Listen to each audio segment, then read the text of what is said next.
भाजपचे आमदार करत आहेत, आपली काय प्रतिक्रिया आहे यावर? नाही, या निश्चितपणाने क्रांतीज्योती सावित्रीबाई फुले असतील आणि महात्मा ज्योतिबा फुले असतील यांच्या जी काही मागणी आमचे सन्मान्य वरिष्ठ सदस्य आहेत, ते माजी मंत्री सुद्धा आहेत, यांनी केलेली आहे आणि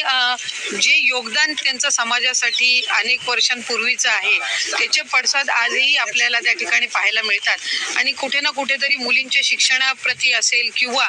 त्याचबरोबर समाजामध्ये जी काही सुधारणा आहे ही याची जी सुरुवात असेल, एक सकारात्मक पाऊल असेल आणि